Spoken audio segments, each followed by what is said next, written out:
Buenas tardes a todos los componentes de los distintos talleres de lectura, a quienes se supone que va enfocada esta charla y de alguna forma ellos la han organizado. Y por supuesto agradecer también la colaboración de la Concejalía de Cultura, que tan buen papel realiza en estos tiempos difíciles. Hoy, en esta charla, lo que nos ocupa para mí son dos cosas. Una, hacer un pequeño esbozo del recorrido y obra del autor, y la otra, pues comentar algo del contenido de esa publicación. Yo voy a resumir al máximo posible y para no salirme y no alargarme, resumiré y lo haré leyendo para no dilatar mi intervención. Sinceramente, no creo ser la persona más indicada para daros a conocer a Francisco Torres Monreal, pero su trayectoria y producción es de tal envergadura que a nadie que lo conozca mínimamente le resultaría difícil presentarlo. Así pues, ¿quién es Francisco Torres? Pues mirad, yo ya me remito a la cita que hay en la contraportada, en la solapa de la contraportada de su libro, Introducción Básica a la Poesía. Dice: Francisco Torres Monreal es autor y adaptador de obras claves sobre el teatro. 4 de ellas publicadas en ediciones Cátedra: Teatro Pánico, Historia Básica del Arte, etc. No voy a prolongarme.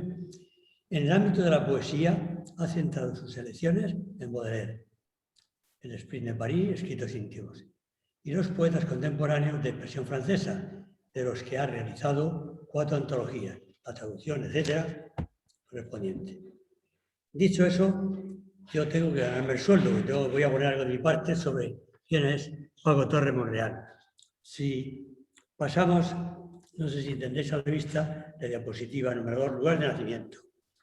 Francisco Torres nació en un barrio de la Ribera de Molina llamado La Bomba, y él va a hablar para no alargarme yo. Dice: de mis años en La Bomba, guardo el más fuerte y estremecedor de mis recuerdos.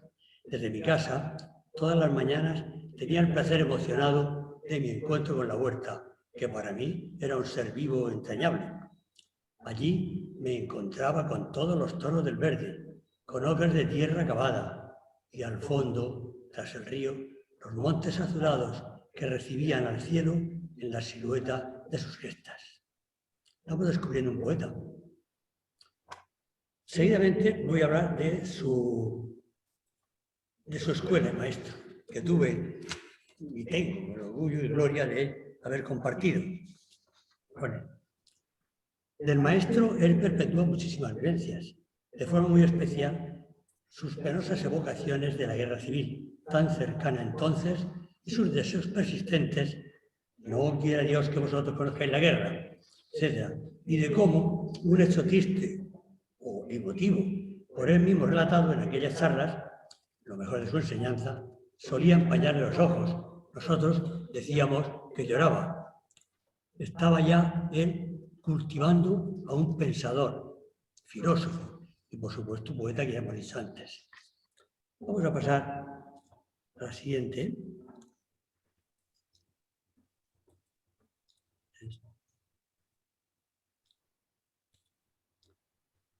A ver si yo consigo hacer. Efectivamente, formación académica. Esos fueron nuestros primeros libros en la escuela, los que veis ahí. Él, además, ha subido podemos decir que es, además de catedrático de filosofía francesa, dramaturgo especializado en teatro de vanguardia, traductor y adaptador de obras clave sobre el teatro de famosísimos dramaturgos. Historia básica del arte escénico iba cuando yo redacté esto por la 12ª edición. Hoy me ha dicho que va por la 16ª. Es ensayista, investigador y poeta, profesor de semiótica. Es una rama de la lingüística que no viene al caso explicar aquí de qué va. Es además diplomado en la Universidad de la Sorbona, máster en la Universidad François Rabelais, o más conocida por todos, la de Tours. Becado en Rusia, profesor en la Universidad de Murcia, Rennes, Tours. Ha impartido cursos y conferencias en diversas universidades españolas y extranjeras. Como director y crítico teatral, está a la altura de destacadas figuras de renombre mundial en París, Moscú, Buenos Aires, etc. Por supuesto, en Murcia y Madrid. La obra publicada es extensísima, es muy extensa.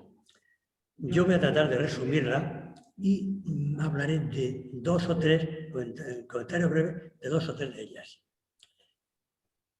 Para empezar, tiene más de una decena de libros de creación propia, pues editados, entre otros, por Taedru Cátedra, editoriales de renombre también. Una veintena de ediciones críticas que le publican Destino, Alianza, Cátedras, Pasacalpe, etc. Otras tantas colaboraciones, obras colectivas, que le publican desde el Centro de Documentación Teatral de Madrid, Consejo Nacional para la Cultura de México, Reichenberger, Kassel, Alemania, 4 publicaciones. Universidad de Murcia, de Barcelona, la Generalitat y Consorci de Museus. Tiene varias introducciones y preliminares de obras maestras de Arrabal, Editorial Destino, Barcelona, Burdeos, Madrid. Artículos publicados en revistas por la Universidad de Murcia, Tours, Rennes, Pensilvania, Coruña, Las Palmas, Granada, etc. Tiene también publicaciones misceláneas, algunas de ellas puestas en escena.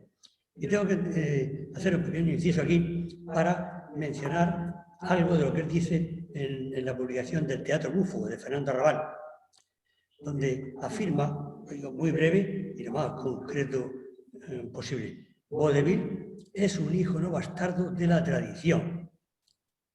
Paco afirma eso y tiene sus motivos y lo razona, pero eso hay que leerlo. Páginas más adelante, la 19 y 20, dice: hacer reír partiendo de la realidad del momento histórico resulta fácil para los escritores, mas lleva emparejado un gran peligro.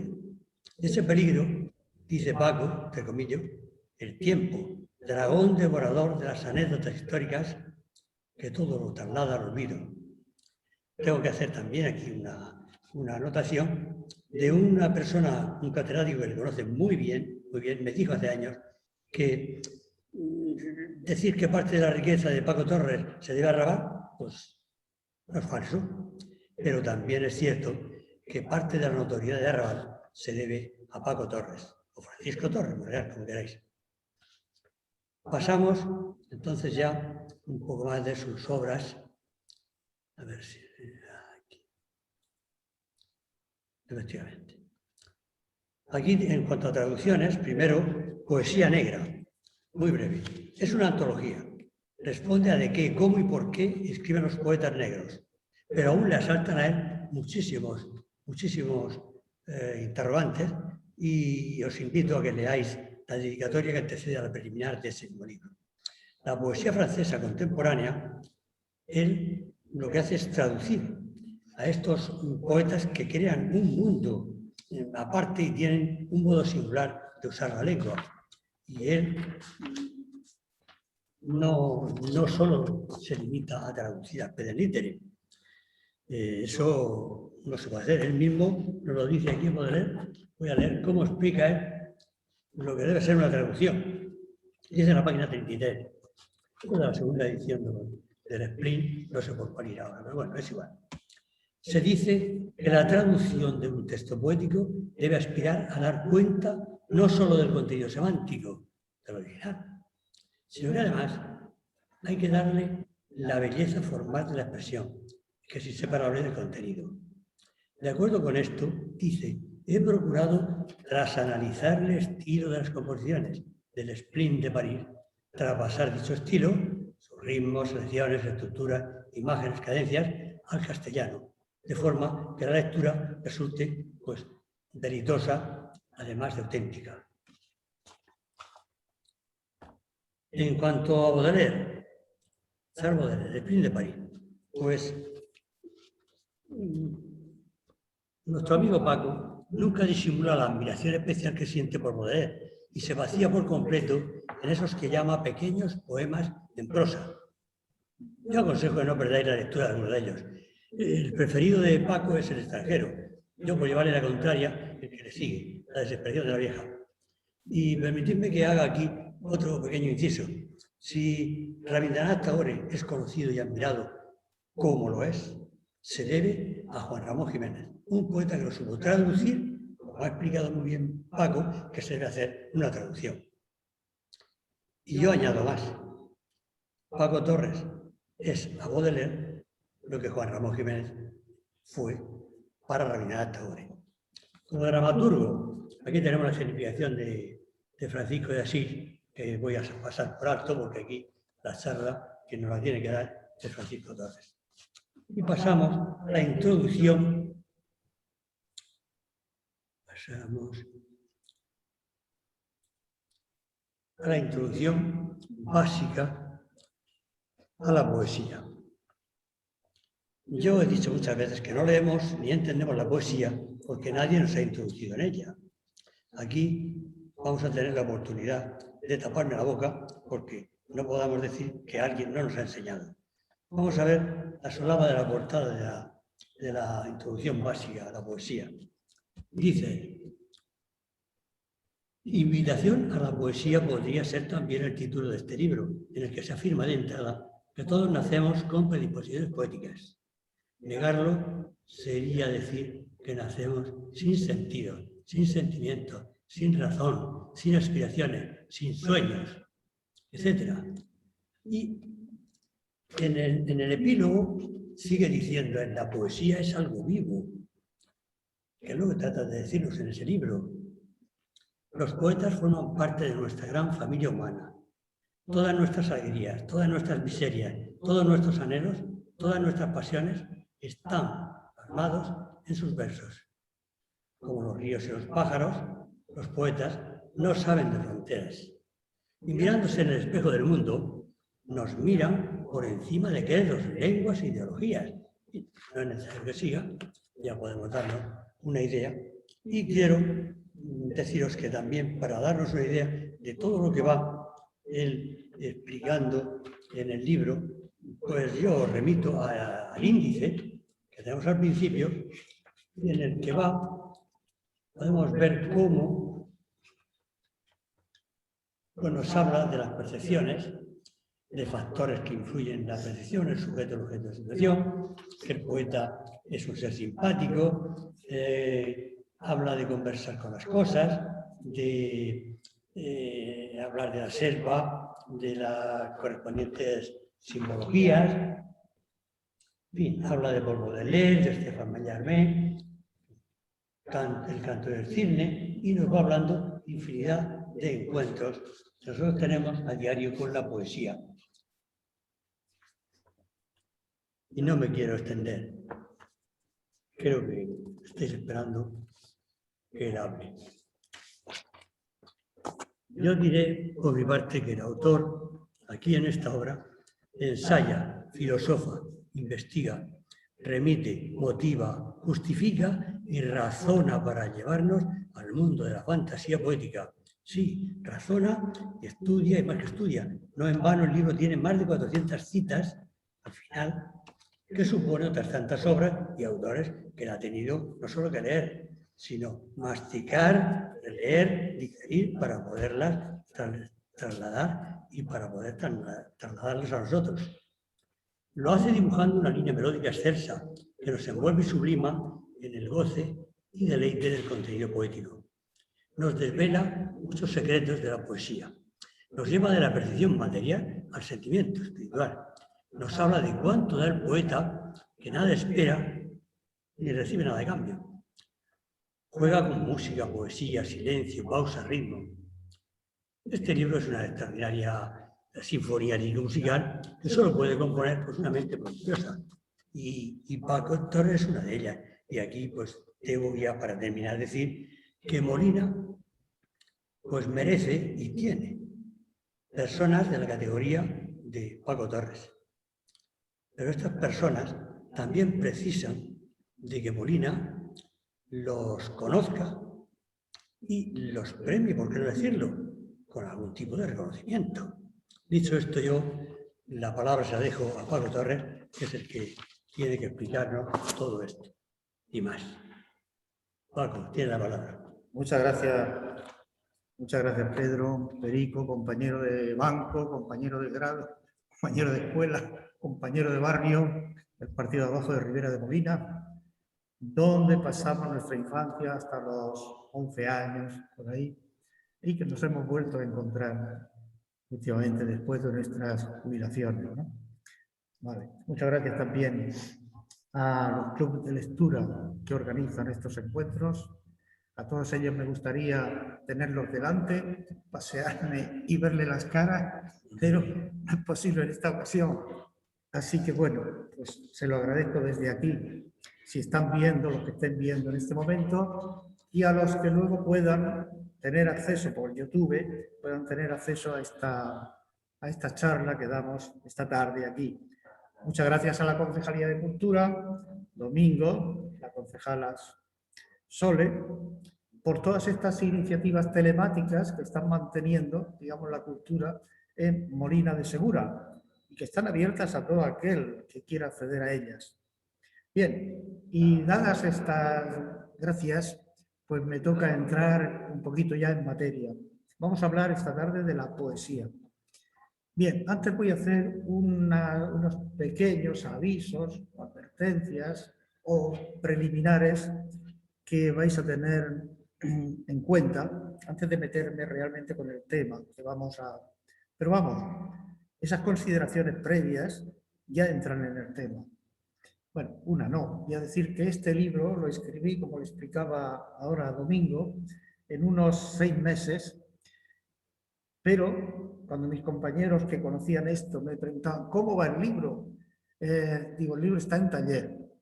Y en taller lo tuve más de 2 años. Hubo un taller previo, que es toda la vida que hemos vivido anteriormente, ¿no? Es decir, Perico cuando escribe tiene detrás todos sus años, ¿no?, de vida.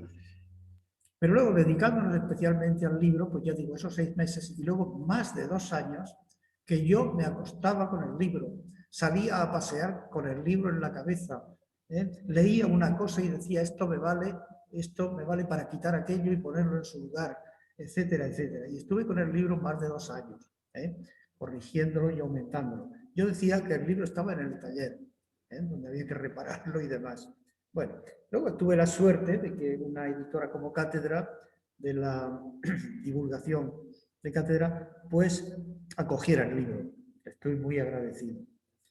Bien, este libro lo he hecho en mi jubilación de la universidad. Por eso le quise dar un tono que no fuese un tono universitario, puesto que yo no quería escribir para universitarios, no quería escribir para las aulas universitarias, ni para profesores de literatura, ni para doctos exégetas en la materia de la poesía.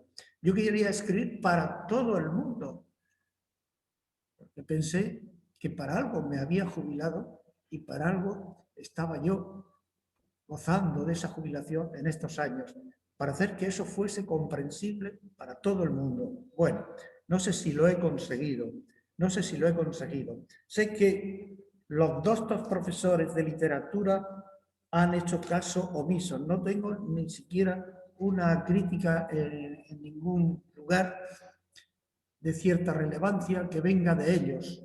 No me importa. No me importa porque no lo he escrito para ellos. Lo he escrito para la gente con un mínimo de cultura que pueda adentrarse. Y he querido que sea así el libro. Durante 22 años, hasta que vino el COVID, yo estaba dando clase a los mayores de la Universidad de Murcia.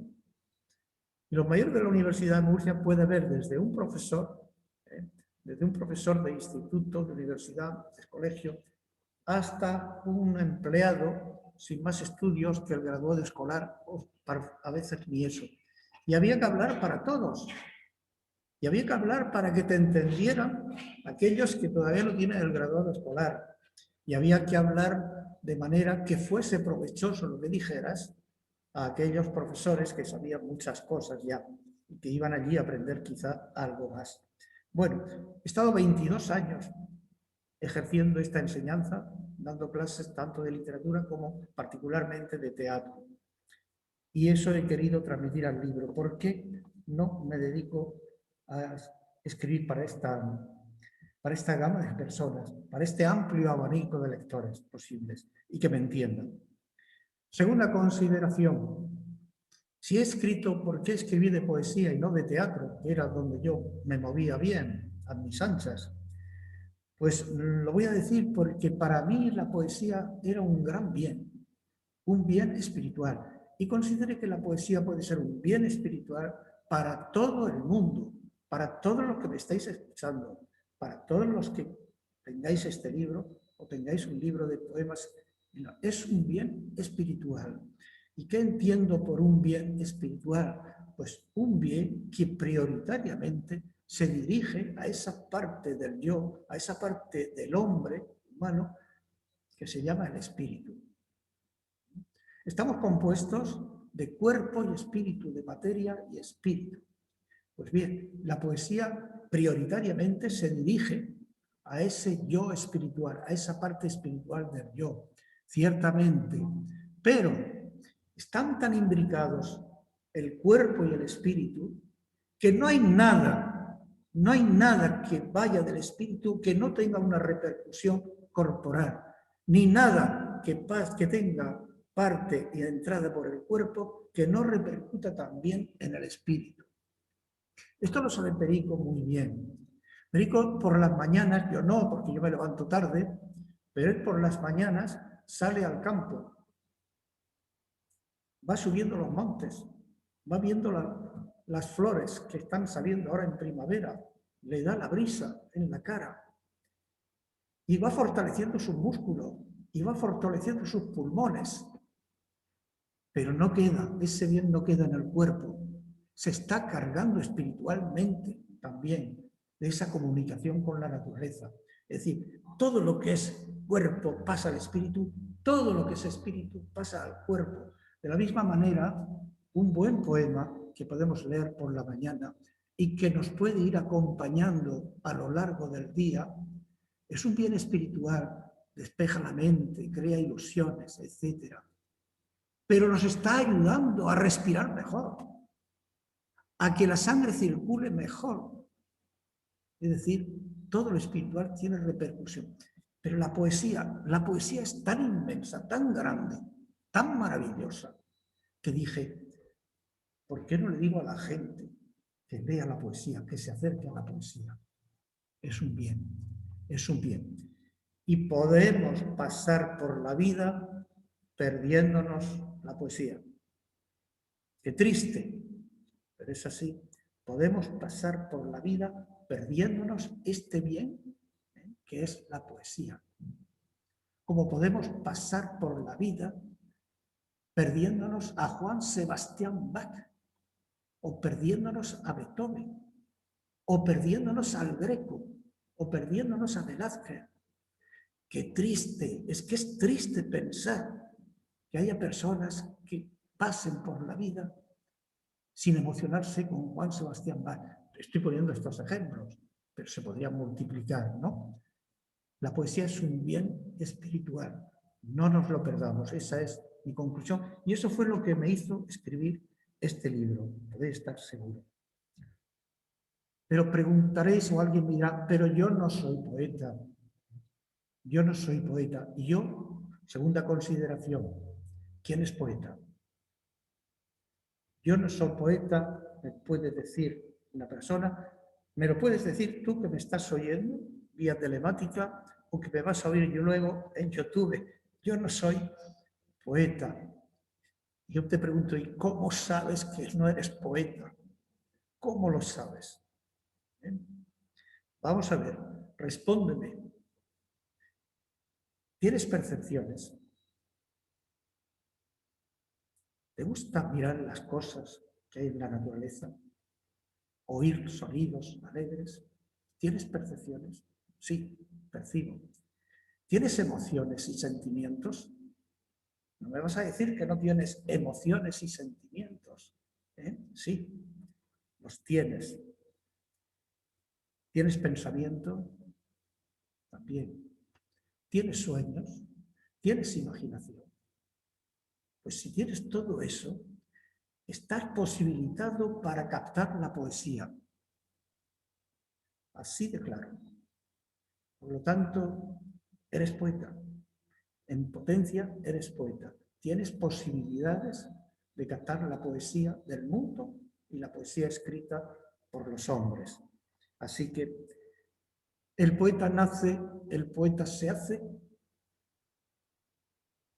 Todos nacemos con predisposiciones poéticas. Esa frase es falsa. Y si alguien me dijera que no tiene sentimientos, ni emociones, ni pensamientos, ni sueños, ni percepciones, a esa persona, ¿qué le diríamos? No quiero ni pensar. No quiero ni pensar. Posiblemente los que critican a los poetas, porque son, algunos dicen, son gente débil, son gente lunática que está por aquí y no está pisando suelo firme, posiblemente digan eso, pero yo les digo, y si no sois poetas, ¿qué sois? No quiero emplear la palabra para responder a esta gente, porque los hay. Hay gente que pone en la picota a los poetas y se ríe de la poesía y se ríe de los poetas. Por lo tanto, segunda consideración, todos tenemos predisposiciones poéticas para no perdernos ese inmenso bien que es la poesía. De acuerdo, vale. Pero ahora me diréis, ¿y qué es la poesía? Tercera consideración, ¿qué es la poesía? Yo la defino en la primera página del libro, que consiste, explica, en la respuesta emocionada que el hombre, corazón y mente y corazón, que el hombre da a los estímulos de la belleza, de la bondad y de la verdad del mundo. Lo voy a repetir, porque hay muchas definiciones de poesía, pero esta para mí es la más comprensiva. La poesía consiste en responder el hombre a la belleza, a los estímulos que nos envían la belleza, la bondad y la verdad en el mundo. Dicho esto, pues tendría que explicar un poco esta, como hacían los escolásticos, explicar esta introducción. En ella hay dos partes importantes, el hombre y el mundo. El hombre frente al mundo, el hombre que pasea por el mundo, el hombre que recibe estímulos del mundo y se emociona y responde a ellos, ¿no? Y esa respuesta imaginada es poesía. Otra pregunta previa. ¿Tengo que escribir versos para ser poeta? Esta es la pregunta que algunos que ciñen exclusivamente la poesía al ámbito de la escritura poética se pueden estar haciendo. No, no hace falta que escribas versos para ser poeta. Pero esto no lo digo yo. Y si esto yo me lo hubiese sacado esta tarde de la manga, pues diréis, bueno, está llevando las aguas al molino que le interesa.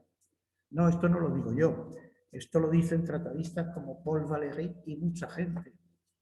Una persona que se detiene ante la maravilla de una planta, de una flor, de las estrellas, y se queda embobada viendo eso, es poeta. Es poeta. Aunque no lo escriba. Es decir, que hay poetas que sienten, piensan, y hay poetas que luego escriben. La ventaja que tiene la poesía escrita es que los que no escriben poesía, además de ver la poesía que está en el mundo y en las artes, pueden ver también la poesía escrita por los poetas. Y los poetas están dando ya respuestas a los estímulos del mundo. Es como si ya nos facilitaran la labor. Pues es tan bonito leer a buenos poetas, porque ya nos están entregando mucho mundo interpretado por ellos. ¿Sabéis que la palabra poeta viene del griego, poieo, que significa crear, hacer, y poietes, poeta, es creador, creador. Yo he pensado mucho, ¿cuántos poemas se han escrito sobre el mar? O sobre el amor, o sobre la primavera. ¿Cuántos poemas se han escrito sobre el dolor, sobre el sufrimiento, sobre tantas, sobre todas las pasiones humanas? Se puede escribir poesía. ¿Cuántos poetas se han acercado al mar? ¿Es que alguno ha podido superar al propio mar? Y diremos que no, que ninguno ha podido superar al propio mar. ciertamente. Pero cuando yo leo lo que ha escrito un poeta sobre el mar, ese poeta me ayuda a ver facetas del mar, a interiorizar facetas del mar que yo no había pensado que existían en ese mar, ¿no? Esa es la ayuda que nos hacen los poetas, la poesía escrita. Vale, voy a seguir avanzando un poquitín en esta definición de poesía. Respuesta emocionada del hombre al mundo, a los estímulos del mundo. Pero ¿qué entendemos por hombre? Pues todo lo que nos constituye. Antes lo he dividido en dos partes: espíritu y materia, espíritu y cuerpo. Ahora puedo desmenuzarlo. Sentidos, vista, oído, olfato, gusto, tacto. Eso es el hombre. Con una diréis, también los animales tienen vista y olfato, etc. Y algunos animales muy desarrollados, o más desarrollados que los hombres, ciertamente. Pero los animales no tienen conciencia de que están percibiendo por los sentidos el mundo, la belleza ni la verdad del mundo. Esta es la diferencia con esos animales que tienen un olfato magnífico, los perros, que tienen visión, que tienen oído extraordinario, etcétera, con respecto a los hombres. Vale, pues ese es el hombre. El hombre empieza por los sentidos. Decía Aristóteles que nada tenemos en el entendimiento que no haya tomado su origen en los sentidos. Bueno, la frase es exagerada. La frase es un poquitín exagerada, pero no es aquí momento de desmenuzarla, ¿no? Y de ver qué parte tiene Aristóteles de verdad, que es muchísima, Así que por los sentidos captamos el mundo, por los sentidos captamos la belleza del mundo, por los sentidos captados. Ahora volveremos con los sentidos, Ahora volveremos con los sentidos. Pero además de sentidos, el hombre es emoción y sentimiento. Es la respuesta emocionada que da el hombre a las percepciones de los sentidos, o de donde vengan. También tiene sentimiento y emociones. Y pensamiento. El hombre piensa, es un ser racional, por lo tanto no vamos a excluir la razón de la poesía. El pensamiento no lo vamos a excluir de la poesía. Y también tenemos sueños. Sueños en una acepción muy variada, pero me voy a detener en los sueños, en la acepción más común, que es lo que nos pasa cuando estamos durmiendo y nuestro inconsciente está trabajando. Se llama el trabajo del sueño, porque está forjando ahí una cantidad de imágenes, de ideas, etcétera, que van sacando toda esa parte oculta que tenemos dentro, la va sacando en el sueño. Mientras nuestra parte consciente está dormida, o está roncando, como a veces roncaba yo, ¿no? Ahora uso una máquina para no roncar por la apnea del sueño. Pero bueno, mientras tanto nuestro inconsciente está forjando sueños y en esos sueños se va transformando la realidad de un modo mágico. Puede que los caballos tengan alas. La mitología no inventó nada. La mitología solo hizo darle relatos a nuestros sueños y darle y poner imágenes a nuestros sueños. En el sueño podemos volar. En el sueño podemos hacer cosas maravillosas. Y luego despiertos, una vez que nos despertamos, podemos recrearnos en esas maravillas que tenemos en los sueños. Soñar. Soñar. Tenemos sueños. El hombre tiene sueños. La poesía también pertenece a los sueños. Bueno, la poesía, además de sueños, puede estar fundada en creencias de tipo religioso o de otro tipo, y los hombres tenemos, de un tipo o de otro, tenemos creencias, tipo religioso o de otro tipo tenemos creencias. Y las creencias de tipo religioso en cualquier religión, que sea sintoísta, budista, sufí, judío, cristiana. La poesía al contacto con las creencias y sobre todo con el ser último, centro de todas estas creencias, esa poesía alcanza niveles sublimes que se llama la poesía mística. Místico significa oculto, misterioso, que alcanza lo misterioso. La poesía puede llegar a alcanzar niveles que no alcance por las creencias y por la religión otros tipos de poesía. Por eso algunos ponen que la mística es el gran modelo de la poesía, por ser la que aspira más alto de todas ellas y por necesitar en el plano expresivo, en el plano de las formas y las expresiones, necesitar de una ayuda más fuerte para dar constancia de esas vivencias místicas que pueden tener. San Juan de la Cruz está considerado, pero no solo en España o en la orden de la que era fraile, los carmelitas, está considerado en el mundo entero, en Japón, en Filipinas, como el gran poeta. Podría ser, no sé si existe un santo que sea patrón de los poetas, pero este podría ser, o San Francisco de Asís. Yo se lo daría a San Francisco de Asís por esas simpatías que yo tengo con Francisco de Asís. Pero bueno, Juan de la Cruz son palabras tan mayores que no hay crítico, comentarista, lector de poesía que no lo tenga elevado en la cima de la poesía universal, de la poesía mística. Cuidado, no digo religiosa, digo mística. Vale, y ¿qué pasa ahora con el hombre? Pues el hombre, con sus sentidos, va recorriendo el mundo con los sentidos, va recorriendo el mundo con el pensamiento, con las emociones, con los sentimientos, con las creencias, con sus sueños, y al contacto de esas facultades humanas con la verdad, la belleza del mundo, surge la poesía, el sentimiento poético que uno inspira. Y esto es lo grande.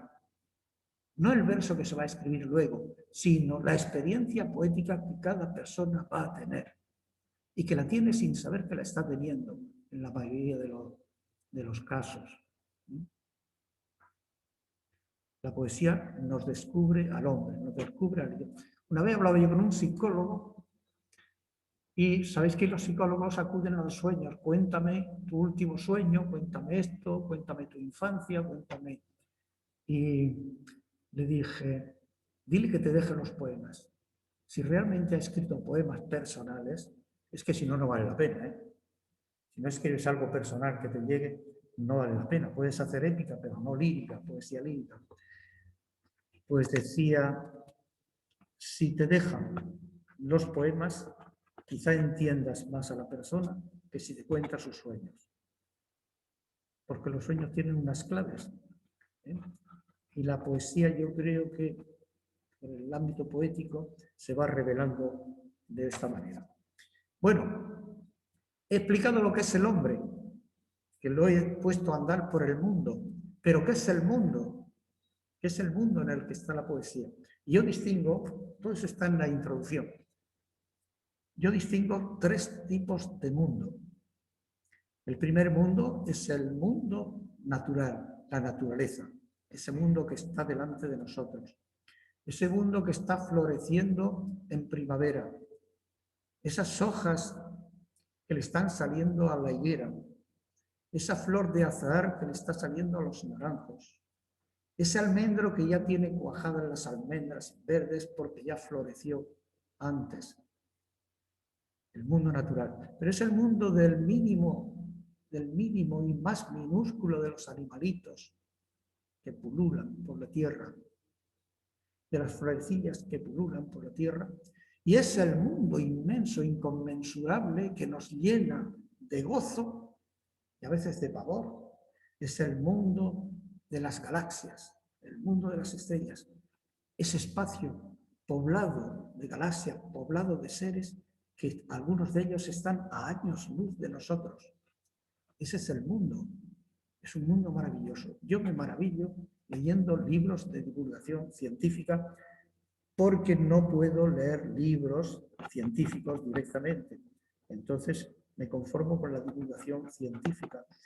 Y puedo decir que paso momentos de un asombro admirable y que algunos textos científicos de divulgación me resultan tan magníficos como el mejor de los poetas, porque me están abriendo todo ese mundo que tenemos ahí. Ese es el mundo que inicialmente se ve con los sentidos y ese mundo que se puede ayudar con instrumentos, telescopios, para vislumbrar lo que hay por ahí, el mundo natural. Hay otro mundo que también despierta sensaciones poéticas, es el mundo del arte, es decir, es el mundo creado por el hombre, es el mundo de los grandes pintores, ese mundo que he dicho que no nos lo perdamos, por favor, no nos lo perdamos. Asistamos a las exposiciones de pintura, vayamos a los museos de pintura, veamos al Greco en Toledo y en Madrid. No nos perdamos eso, la escultura. Ahora tenemos a Salcillo, ahora tenemos Murcia en primavera con Salcillo, aunque esté dentro de las iglesias. Es otra maravilla del hombre, la escultura de Salcillo. Y si nos abren los límites y podemos ir a Castilla, pues ahí veremos la escultura de los grandes maestros, de los grandes imagineros en el Museo de Valladolid, etc. No nos perdamos la música. No nos perdamos la música. Y he pasado un tiempo que mis ocupaciones hacían que no escuchara toda la música que me habría gustado escuchar. Porque llegó un tiempo en que yo no pude escuchar música y leer. Yo no pude estar escuchando música y corrigiendo ejercicios. Porque la música pedía mi yo total, centrado ahí, mi yo total. Entonces tuve que dejarla mientras estaba ocupado con todo esto. Pero creo que me estoy resarciendo en estos años de jubilación oyendo música, oyendo mucha música e invitando a todo el que encuentro a que no se la pierda, a que no se la pierda, porque hay mucha belleza en la música y nos puede emocionar hondamente la música. No nos la perdamos. Por supuesto, la poesía escrita. Ahora hablo de la poesía escrita por los poetas. Y llevamos 3000 años de poesía. Bueno, si hacemos caso a una tal Belén Ojeda, que escribe una antología de la poesía china, el primer poema sería de 22 siglos antes de Cristo. 22 siglos antes de Cristo, 2200 años antes de Cristo. Por lo tanto, si partimos de ahí, ya son 4000 años de poesía. Y es curioso, porque yo en este libro he leído poesía de todos los lugares, como podéis comprobar. He leído poesía de todas las épocas. Y he visto que en todos los lugares y en todas las épocas, los poetas se parecen, tanto en el uso de unas formas poéticas como en las elecciones de los temas que tratan en la poesía.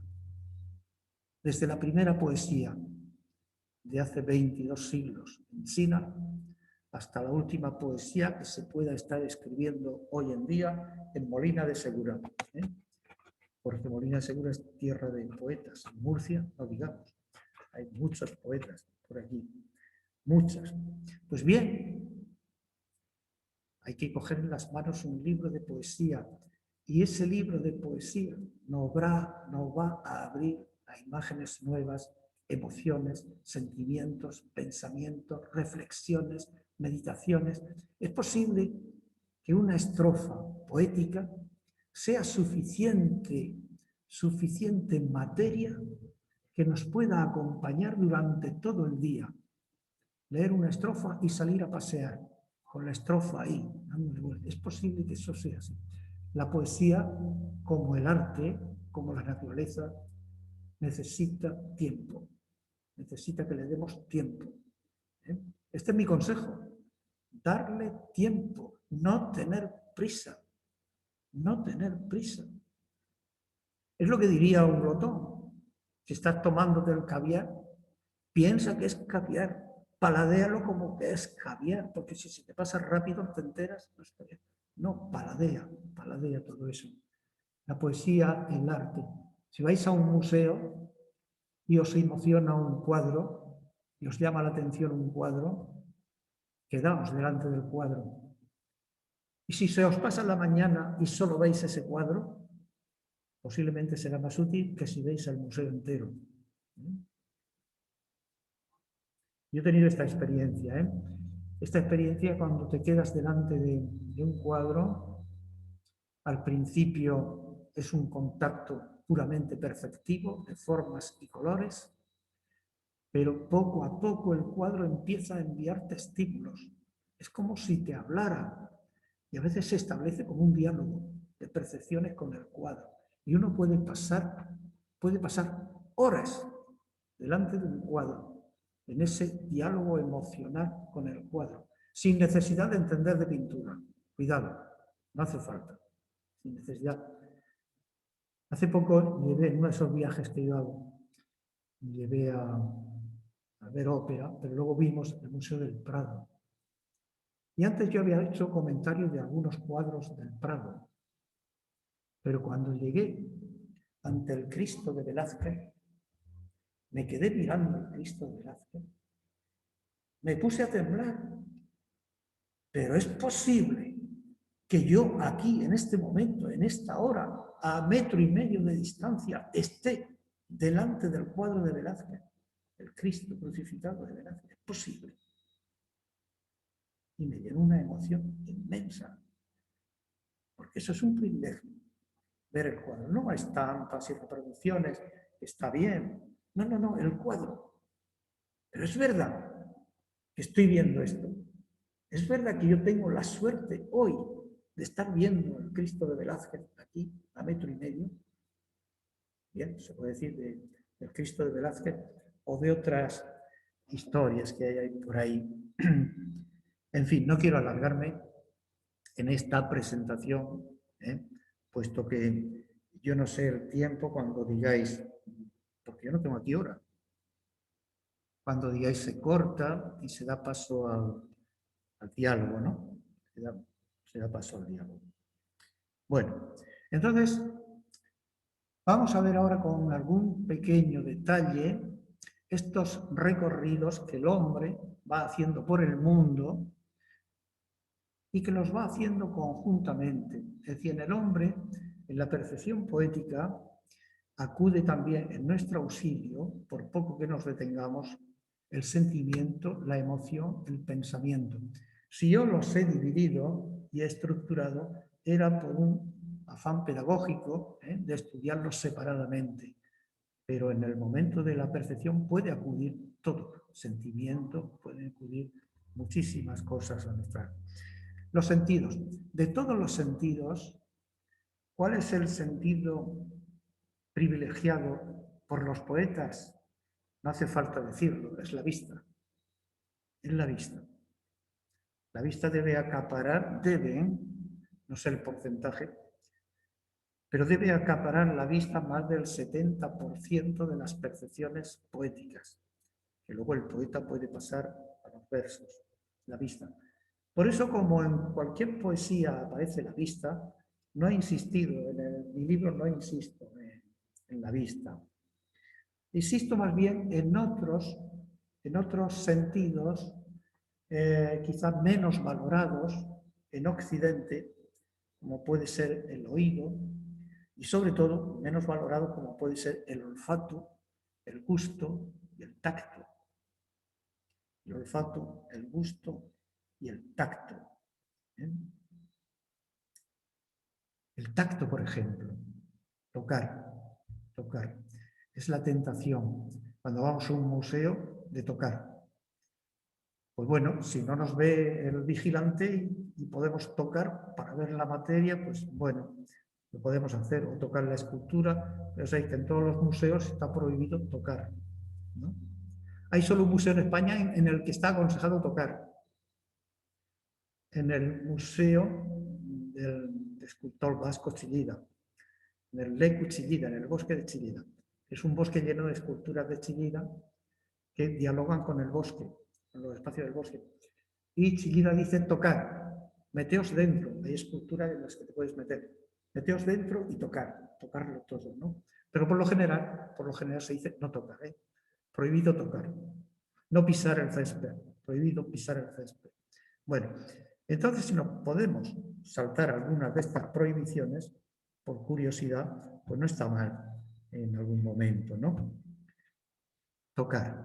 Lo cito en el libro, una película extraordinaria, se llama Las invasiones bárbaras, cuenta la enemistad, entre otras cosas, la enemistad del hijo con su padre, y el padre está prácticamente a 2 días de la muerte, ¿eh? Va a morir de cáncer irreversible, y el hijo acude. No se han hablado, se odian. Y entonces, en ese momento de la muerte, donde los sentimientos se apaciguan y se despiertan, la enfermera, una religiosa enfermera, le dice al hijo, tóquelo. Es que a mi padre hablarle, no le hable, tóquelo, tóquelo. El tacto obra milagros. Por eso, en este coronavirus que estamos pasando sin tacto, sin contacto, ¿qué vamos a hacer? ¿Qué vamos a hacer? Paciencia. Paciencia y barajar. Pues, contacto. Tóquelo. Sí. ¿Qué sería, por ejemplo, de la poesía erótica? Sabéis que la poesía erótica es la poesía amorosa. Se puede llamar amorosa o erótica, ¿eh? No pornográfica, ¿eh? Eso es otra historia. Pero toda poesía amorosa es erótica. Eros significa amor, es el dios del amor. De ahí viene erótica. ¿Qué sería de la poesía erótica sin el tacto? ¿Dónde iría esa poesía si no hablara de tacto? En la Biblia se escribió un libro maravilloso, tan maravilloso que su título es superlativo, un superlativo hebreo. Se titula El Cantar de los Cantares o El Cántico de los Cánticos, en francés, Cantar de los Cantares. Es una forma de superlativo. Los hebreos, para decir una cosa sublime en superlativo, lo hacen por la fórmula Cantar de los Cantares. Y a eso dicen la mujer de las mujeres o entre todas las mujeres. Es la superlativa, la que está más arriba. Los hebreos dicen el monte de los montes. Es el monte más significado en el mundo hebreo. Pues escribió ya, pues hará unos 600, 700 años antes de Cristo, se escribió este libro, El Cantar de los Cantares. Yo lo he leído y os aconsejo que lo leáis en la versión de Fray Luis de León. Vais a una librería, compráis a Fray Luis de León. ¡Qué poeta! Perico, qué poeta, Fray Luis de León. Qué descansada vida, la del que y del mundo en ruido.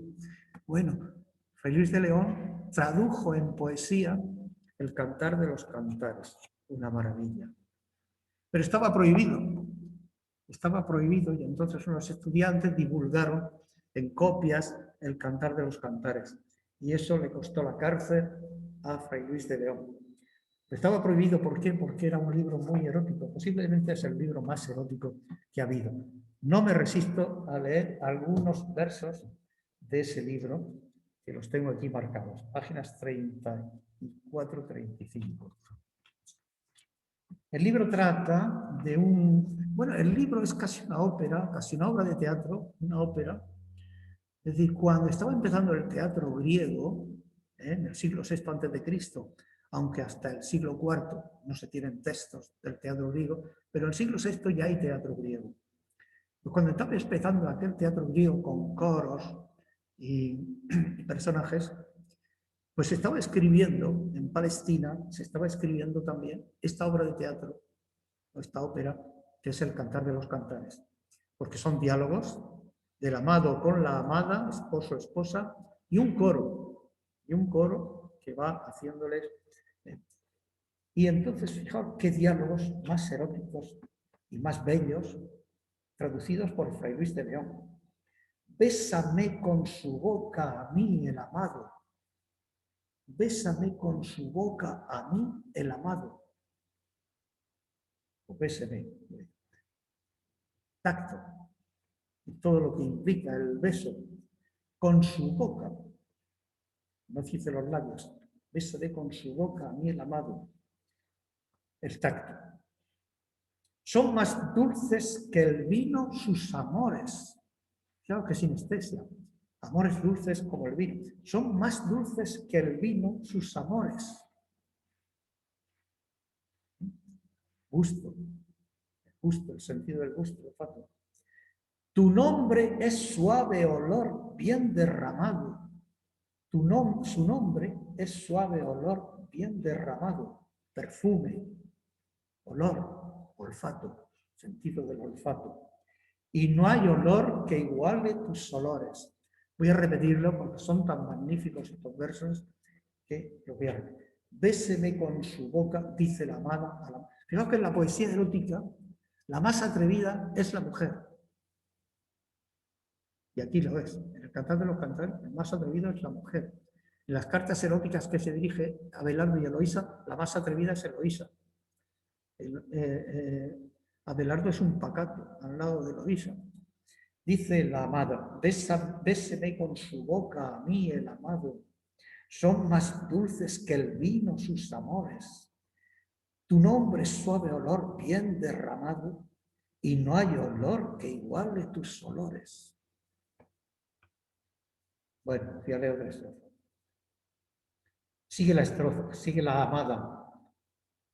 Cuando estaba el rey mío en su reposo, algunos traducen reposo por retrete. En la lengua clásica, retrete viene de retirado, es el lugar retirado, que puede ser la habitación, el dormitorio, donde se consuma el amor, y donde está el amado y la amada. No tiene el sentido del retrete que tenemos ahora, ¿no? Pero aquí, para evitar posiblemente Fray Luis de León esa palabra, dice reposo. Cuando estaba el rey mío en su reposo, Minardo, ojo, Minardo dio su olor muy más crecido. ¿Qué nardo es ese? ¿Qué metáfora es esta? Sin duda que es el sexo femenino. Cuando estaba el rey mío en su reposo, está en el lecho y está ella allí. Minardo dio su olor muy más crecido, ese olor que aumentó al contacto con el esposo.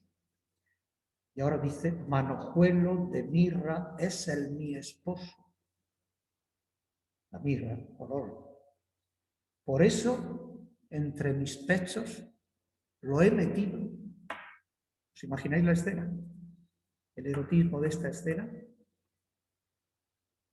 Bueno, pues por esto fue condenado Fray Luis de León a la cárcel por la Inquisición, por haber traducido este libro en lengua vernácula con estos hermosísimos versos que yo recomiendo. Creo que venden, en las librerías deben vender la poesía completa de Fray Luis de León.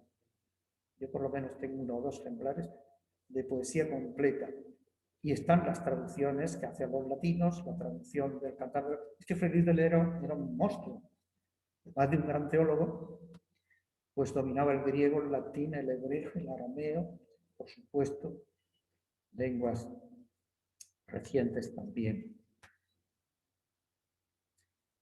Bueno, no sigo leyendo el Cantar de los Cantares, pero está lleno de este tipo de metáforas, sinestesias e hipérboles amorosas, ¿no? Y me he detenido en este tacto. González Ruano decía, el tacto es el sentido más desperdiciado. El sentido más desperdiciado, pero no por la poesía erótica, que sea del Cantar de los Cantares. Y fijaos ahora, que este libro, El amado y la amada y un coro, se ha convertido en el modelo de todos los poemas místicos. Es el modelo del cántico espiritual de San Juan de la Cruz. Modelo de los grandes místicos en todas las religiones. El Cantar de los Cantares. Se produce ahí una especie de transfiguración del lenguaje desde la parte sensual en la que se basa a la interpretación mística que se le va a dar posteriormente en los comentarios a la Sagrada Escritura y en los poemas místicos de todas las religiones, particularmente de las llamadas religiones del libro, la cristiana, la hebrea y la sufí, la árabe. Todos tienen cantares inspirados en el Cantar de los Cantares. En el fondo, el Cantar de los Cantares cuenta los amores de la Sulamita y de Salomón. Este Salomón, que era un monstruo sexual, tenía 300 mujeres y 700 concubinas. Sí, bueno, estos son números bíblicos. 700 concubinas. Qué magnífico. Pero bueno, eso no sabemos si es verdad, porque, como decía alguien, si con una basta, ¿qué hace Salomón con 700? ¿Qué hace Salomón? Pues bueno, eso lo dice la Biblia, palabra bíblica, tenía todas esas. Y esta, la Sulamita, fue la que era... Las sulamitas que tenían una belleza exótica, aunque en Israel, en Palestina, eran morenas, las mujeres eran morenas, guapas, muy guapas. Él se encapuchó de una africana, y esta sulamita era africana, venía de Etiopía. Por eso, cuando la sulamita se dirige al coro, le tiene que decir, como disculpándose, Nigra sunt sed formosa, mulieres de Jerusalén. Soy negra, pero soy hermosa, mujeres de Jerusalén. Está diciendo, negra soy, pero hermosa, mujeres de Jerusalén. Dios santo, la Sulamita, como pondría Napoleón para escribir el Cantar de los Cantares. Y este Cantar de los Cantares convertirse en el modelo de todos los poemas místicos de todos los tiempos. Sin él no existiría San Juan de la Cruz. ¿Cierto? No existiría. Ni tantos tratados de mística que hay por el mundo. Vale, no voy a seguir con otros sentidos. ¿Qué podríamos decir del oído? Si está hablando de la música. Pero no solo de la música coral y de la música instrumental, sino de la música del mundo, de la música que el perico oye todas las mañanas porque se levanta temprano y oye a los pájaros que están iniciando el día con sus gorjeos, o algunas ranas, si es que hay por allá algún estanque, que ya están covando, o la brisa, o el sonido del viento en los pinos, o las campanas que llegan lejanas al campo. El mundo no es una película muda. El mundo tiene sonido. El mundo es música. Y a Beethoven no le molestaba tanto no escuchar la música instrumental como pasearse por un bosque mudo, por un bosque, esos bosques enormes que hay en las afueras de Viena, pasearse por allí sin oír el arroyo, sin oír los pájaros, sin oír el bosque. Eso sí que es una tragedia para Beethoven. Más que la música de los instrumentos, la música del mundo, la belleza que encierra la música del mundo. Había una confidencia muy personal de hace una semana. Cogí mi coche y como ya se puede romper el perímetro, lo rompí y me fui, ¿sabéis dónde? A una fuente. ¿Sabéis qué fuente está cerca de aquí? La fuente Caputa. Bueno, perdonad la palabra, que no tiene que ver nada. la fuente Caputa. Caputa es caput aqua de los romanos, que es cabeza de agua. De ahí viene abreviado Caputa. La fuente Caputa que está en Yetza. ¿Tú la conoces, Perico? Sí, una. Cerca de Mula. Te metes, tomas Yetza y ya te dice fuente Caputa. Bueno, al pasar por el puentecito, andando, oí el ruido del agua. Me acerqué y vi cómo brota, toda el agua brota allí, entre los guijarros, está manando ya el agua, un brazal entero de agua manando. Me quedé 3 horas leyendo allí, acompañado por el agua. Bueno, con esto diréis, pero ¿quién es este señor que nos está hablando de este tipo de cosas? Que parece un loco, quedándose 3 horas en la fuente Caputa, viendo cómo brotaba el agua y oyéndola, porque aquello era un concierto. Un concierto, y cuando te quedas oyendo ese concierto del agua que brota y sigue, vas a oír los bajos, los contrabajos, los violines, las flautas, se va a oír todo, porque está ahí. Es tan maravilloso el concierto del agua de las fuentes. A mí es que me gusta más el agua de los pequeños riachuelos, de las fuentes, incluso más que el agua del mar. Pero esto cada cual tiene sus aguas, cada cual tiene las suyas, y yo tengo estas. Bueno, pues voy a dejar aquí el recorrido por los sentidos. Por los sentidos. Si queréis saber más, ahí está mi libro y sobre todo están vuestros sentidos, está la poesía y está el mundo. Si no se me pasa, siempre me preguntan, yo no he leído nunca poesía, ¿qué me recomiendan? Yo no he leído nunca poesía, ¿qué me recomiendan? Fijaos que a lo largo de esta charla ya he dicho el Cantar de los Cantares, ya he dicho Fray Luis de León y he dicho San Juan de la Cruz. Estoy diciendo palabras mayores, estoy diciendo nombres excelsos en la poesía del mundo, en cualquier idioma. Estos están en todos los idiomas del mundo. Está traducido San Juan de la Cruz y el Cantar de los Cantares. Fray Luis de León no, porque él traduce, él es el traductor muchos de sus poemas, pero son grandes. Pero vamos, si decís que habéis leído poca poesía, los que estéis haciendo esta pregunta, algo que os inicie, pues se me ocurre deciros un nombre, Antonio Machado. Antonio Machado. Si el librero os dice Campos de Castilla, pues vale, Campos de Castilla. Pero si no, Antonio Machado. Si está entero, Antonio Machado. Está publicado en Austral toda la poesía de Antonio Machado por nada, por 10 euros. Tenéis toda la poesía. ¿Ya es la hora? Vale. Os recomiendo un poeta de la tierra, porque lo vamos a entender porque incluso está cercano, muy cercano a nosotros en sus temas y muy cercano a nosotros en su expresión, que se llama Vicente Medina. Es un gran poeta, poeta de la tierra, os lo recomiendo también, de momento. Vale, y como me estáis diciendo que ya debería abreviar, ¿abreviado o que acabe? ¿Qué me decís? Que me quedan 5 minutos. Voy a aprovecharlos. Bueno, ya os he recomendado a los poetas por si luego en el coloquio no me hacéis la pregunta, ya está. Machado y Vicente Medina, a los que he dicho. Vale.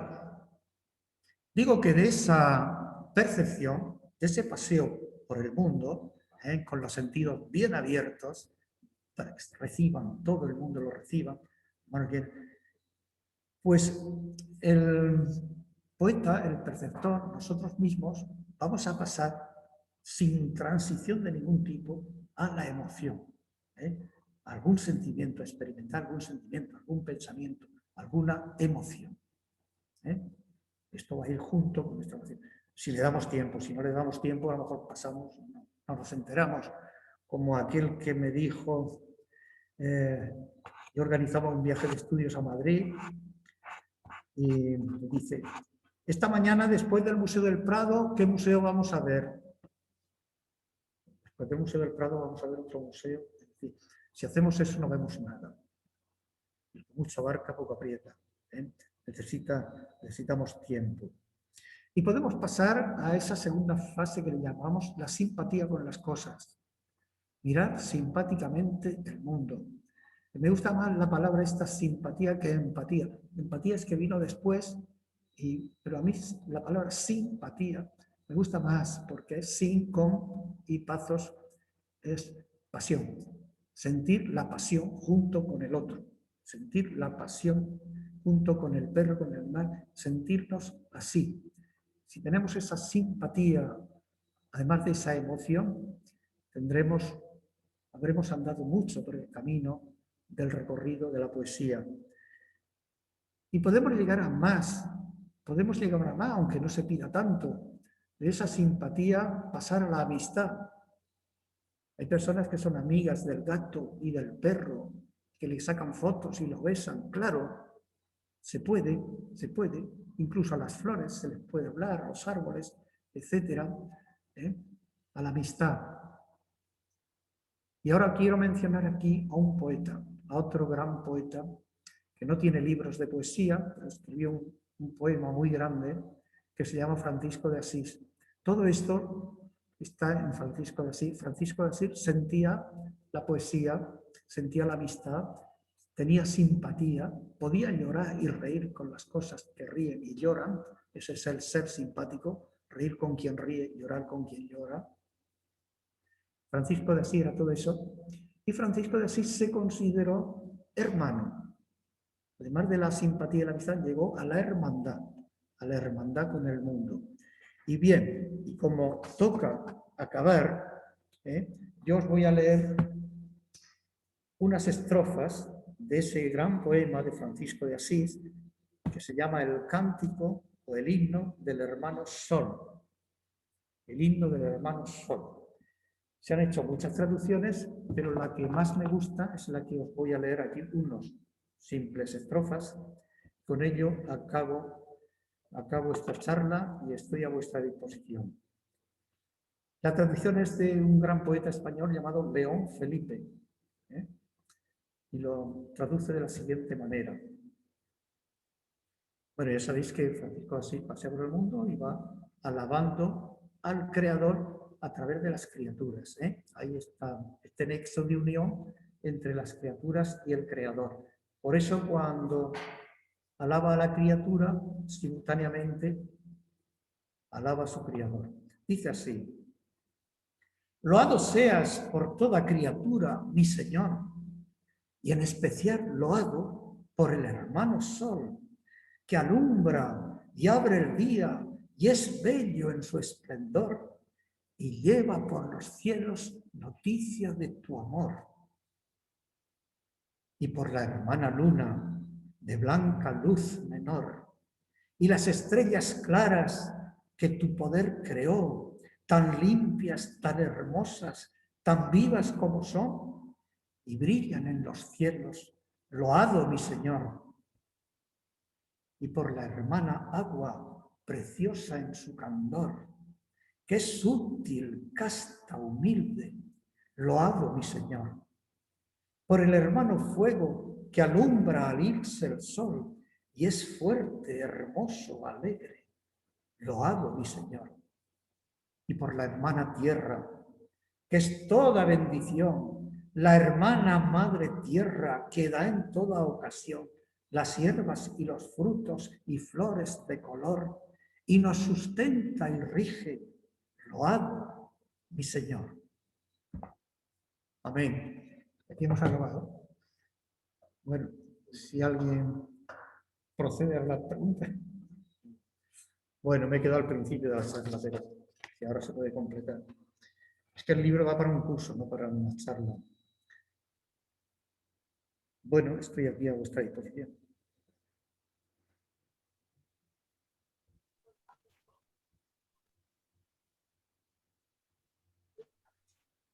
Pues no sé, no te vayas así. Hola. No sé si se me oye. Si no tenéis preguntas, me pregunto yo. Rosa, sí se oye. Vale, gracias. O le preguntan al sido- público, pero como no hay público, que me ha puedo parecido, preguntar aquí. creo que él no Es el me único oye. oyente que hemos tenido.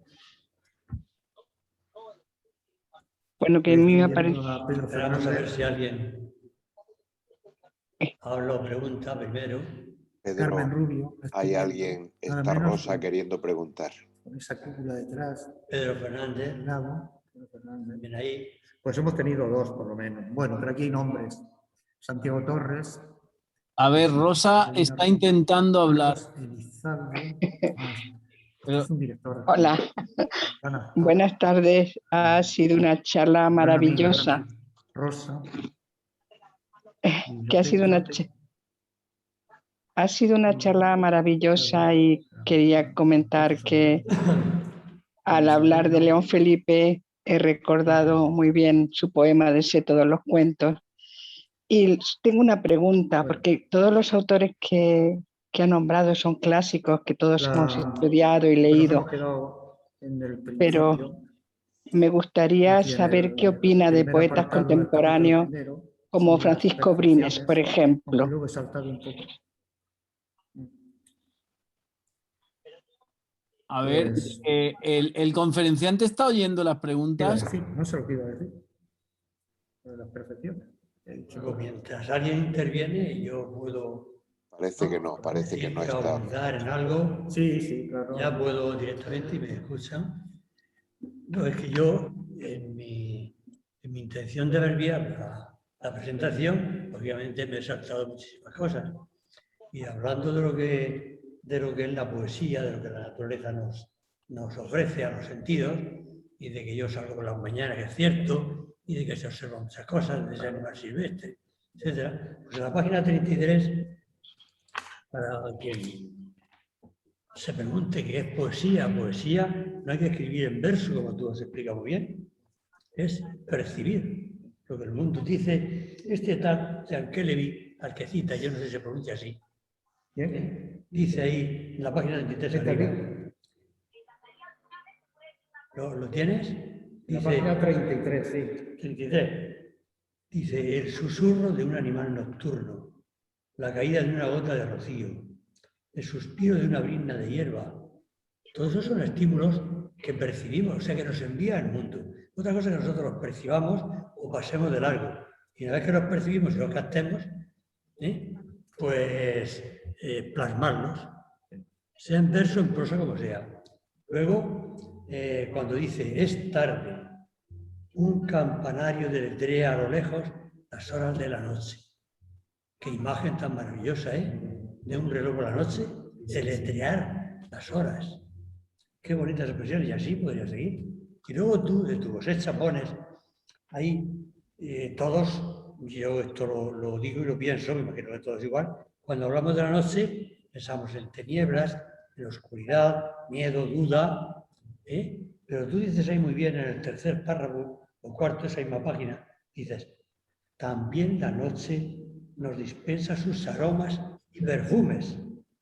Se diría que las voces de la noche tienen como contrapunto el silencio que subrayan y las envuelve. Y así podríamos seguir. Que el libro está lleno de citas y de reflexiones al respecto, algo que tú has leído por ahí. Sí. Y que cualquiera, pues claro, que no tiene el libro a la mano, pues bueno, ¿qué pregunto yo?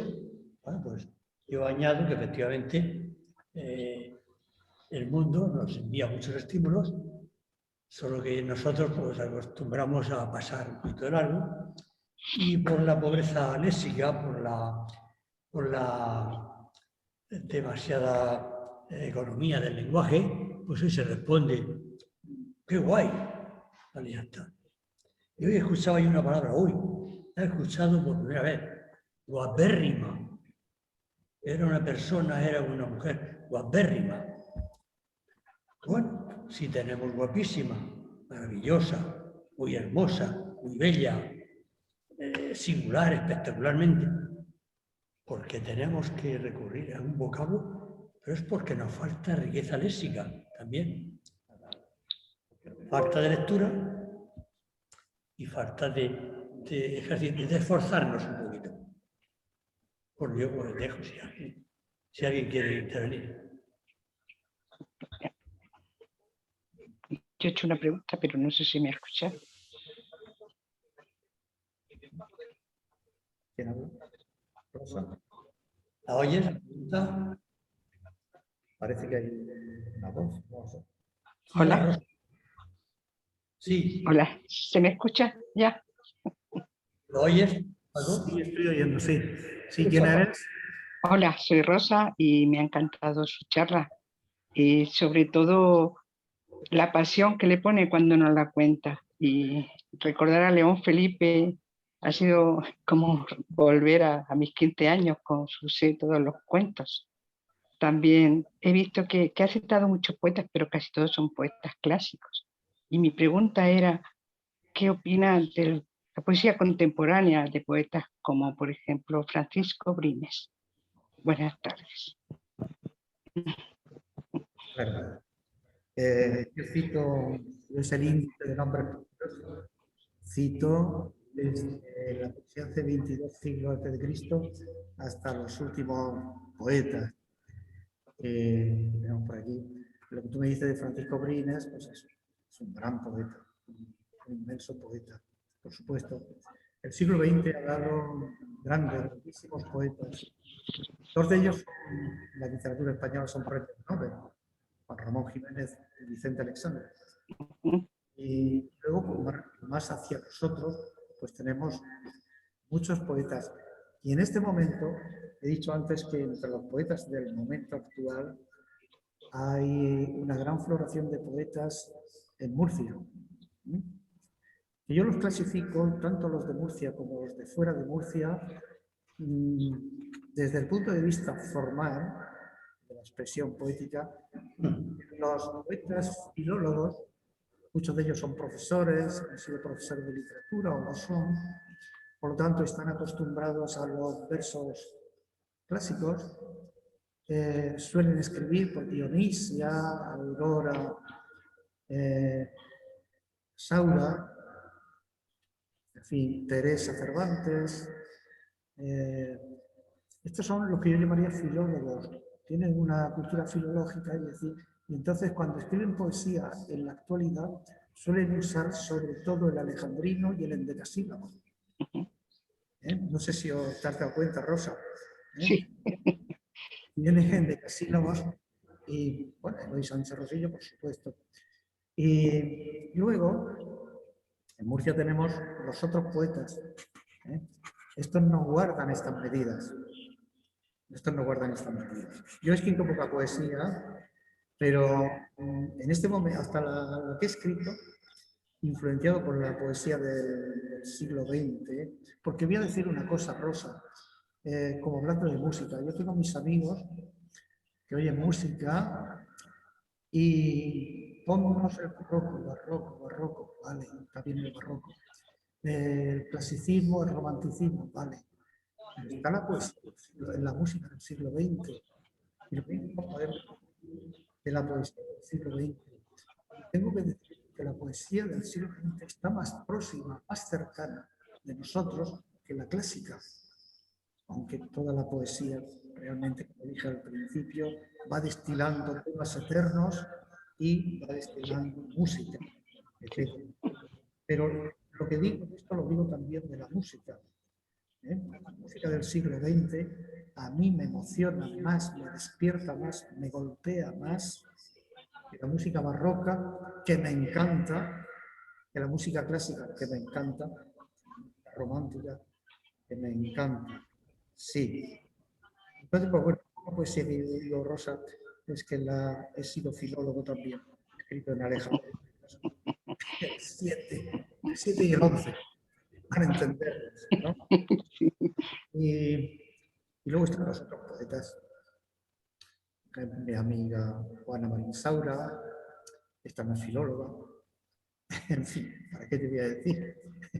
Están los nombres porque en el tintero tantos, hay muchos, Sí. hay muchas antologías. Bueno, mira, Rosa, del siglo XXI se han escrito ya más de 30 antologías de poesía del siglo XXI, Guau. de poetas del siglo XXI. Sabes que aún predomina la poesía actual, en la filológica, predomina la corriente que se llama la poesía de la experiencia. Se puede hacer poesía de cualquier cosa que tenemos y nos pasa por la vida. Y en este sentido voy a destacar una poeta de Lorca. La poeta de Lorca creo que es la primera poeta murciana, de las pocas españolas, que ha entrado en el templo de la poesía, que se llaman las ediciones Perión. Mm, Se llama Inma Pellegrini. he oído algo. Inma Pellegrini ha ganado no sé cuántos premios y a base de eso y recientemente ha sido publicada en Hiperión. Mm, Es decir, ha entrado en la catedral de la poesía. sí, sí. Bueno, pues Inma Pellegrini puede hacer la poesía del café que se toma por las mañanas, de un tropiezo que ha tenido en un escalón al subir o bajar, de un olor que le ha venido. Lo que toca Inma Pellegrini le hace de todo. Bueno, Inma Pellegrini, si me estás oyendo luego en el YouTube, por lo menos me debe la publicidad que estoy haciendo aquí de poesía. Pero la hago no para que ganes dinero en las ediciones superiores, sino para que la gente libre tu poesía. Porque conviertes en poesía lo que te, como aquel rey Midas que convertía en oro todo lo que tocaba. Inma Pellegrini convierte en poesía todo lo que se toca para nuestra bendición. Hay otra poeta de Blesa que estuvo aquí en el mundo. Blesa, corazón. Esta también de Puerto Lumbre. En fin, hay muchos poetas en Murcia. Yo te digo que hay mucha poesía. Por supuesto, hay mucha poesía fuera. Hay poesía más difícil, hay poesía más fácil. Yo la que he recopilado aquí es la fácil. Por ejemplo, hay un poeta murciano fácil, ya es un poeta mayor, habrá pasado los 90, se llama Paco Sánchez Bautista, fue cartero en la zona de Fortuna y cantó las tierras y la sequía de esas tierras de Fortuna. Maravilloso, maravilloso. Paco Sánchez Bautista está, podemos ver, pasear por las calles de Murcia. Un gran poeta, sencillo, de cosas sencillas. Sí. Y no sé, no llevaría muy lejos. Si hay otra pregunta. Sí, muchas gracias. Está la respuesta muy bien hecha. Y acaba de salir un bonito libro que se llama Ovidio y que es muchos poetas murcianos que escriben a Ovidio. Creo que son casi 300 poemas. El libro está recién salidito y es una maravilla. Lo recomiendo. Sobre ¿Cómo se todo. llama el libro? Dilo otra vez. Ovidio, simplemente. Es un homenaje a él. Ya lo habéis oído. Ya lo habéis oído. El libro de... Muchas gracias, Paco. Nada, aquí, Rosa. Bueno, hay poesía. No digáis que agotado su tesoro, falto de casi la vida. Podrá no haber poetas, que los hay, pero siempre habrá poesía. Gustavo Adolfo Bécquer, otro que reconoció, poesía sentida, sencilla. Bueno, esto es un romántico. Es un romántico.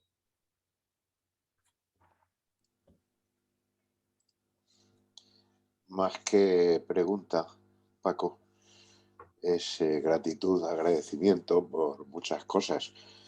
Primera, por la deferencia que has tenido, la pincelada de la flor que has lanzado hacia el aula senior,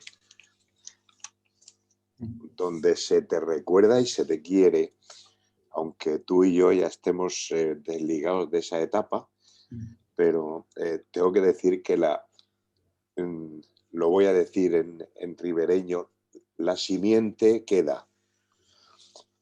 Segundo, a Pedro, a Perico, a nuestro querido Perico, decirle que somos muy afortunados por haber nacido en la Ribera. Y de la época tuya y de la del Perico, y un poco también de la mía, recordar, Pedro, los olores. La casa del Paco olía a serrín, la huerta olía a huerta, y la escuela donde yo también fui con don Francisco, olía a escuela. Y a café con anís. Y también. Ahora le llaman Belmonte. Sí. Sí. Bueno, y también un saludo afectuoso y de reconocimiento a la concejalía y al Club de Lectores que da esta oportunidad a ti y a nosotros. A ti porque te lo pasas bien, pero es que nosotros además aprendemos. Paco, Pedro, muchas gracias por vuestra iniciativa y muchas gracias por este ratillo. Nosotros hemos sido invitados, Pedro, y gracias porque nosotros somos tres ribereños, nadie nos puede llevar la contraria. Lo que has dicho. Somos mayoría. Somos mayoría. Muy bien, pues Paco, si parece ya terminamos. Bueno, le doy las gracias a Pedro por esa evocación que nos pone sensibles. Y qué más que te diga. Fuiste un alumno ejemplar. Por eso te di matrícula. Porque hiciste un trabajo extraordinario recogiendo una tradición que no debería perderse. Y tú la comentaste en un trabajo. El auto de los Reyes Magos, porque era de teatro, el auto de los Reyes Magos que en Ribera de Molina se representaba cuando éramos niños. Y yo por lo menos lo recuerdo. Sí. Que tuvo el detalle de regalármelo a mí también. Sí. De trabajo. Sí. Eres muy grande. No solo de cuerpo, de todo. A ver si tuviéramos suerte y algún día pudiéramos rescatar eso y pudiéramos rememorar la historia de nuestros mayores que nos dejaron, pero es que pusieron el listón muy alto, de verdad. Bueno, pero lo alcanzasteis. Estaba alto, pero lo alcanzabais todos, creo yo. Bueno, yo recuerdo. ¿Terminas tú, Paco? ¿Terminas tú y ahí? ¿Cerramos o hay alguien más? El domingo. ¿Terminamos? Bueno, ¿y tú las últimas palabras? ¿Cómo? ¿Quieres decir algo? No, sí, yo ya he dicho lo fundamental que... Vale. Para que nos vayamos fijándonos que en el libro tenemos muestra de que los sentidos, la naturaleza nos habla de muchas formas. Voy a cerrar entonces evocando a uno de mis poetas preferidos, puesto que he traducido 2 libros de él.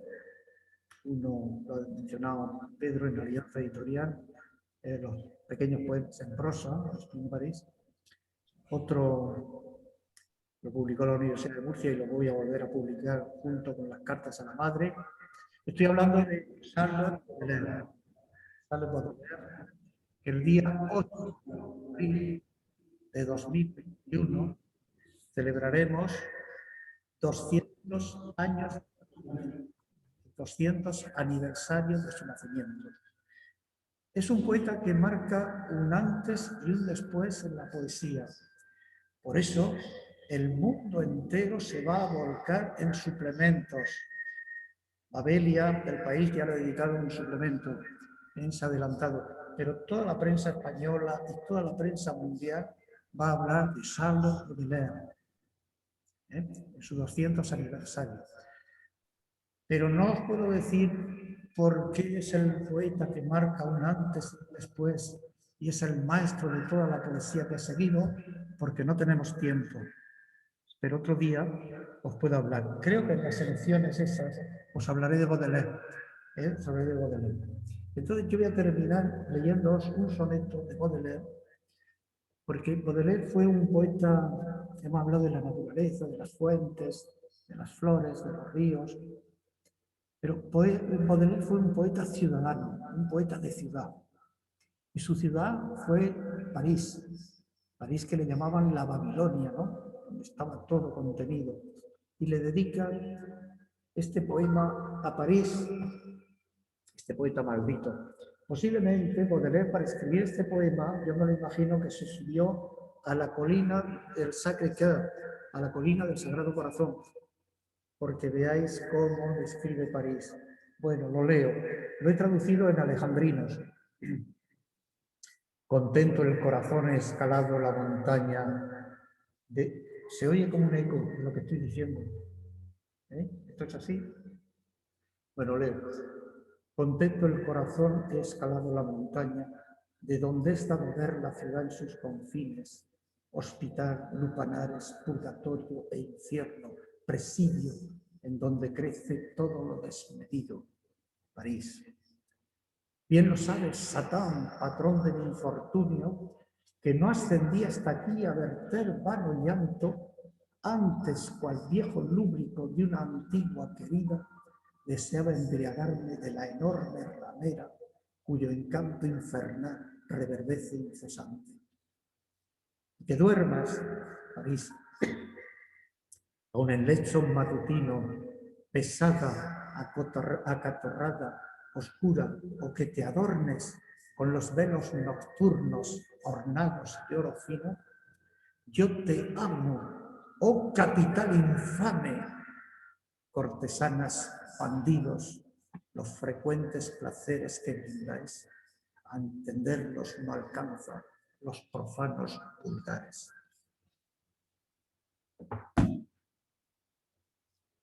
Muchas gracias, Paco, de verdad. Gracias. Pues otro poeta que recomiendo, Baudelaire.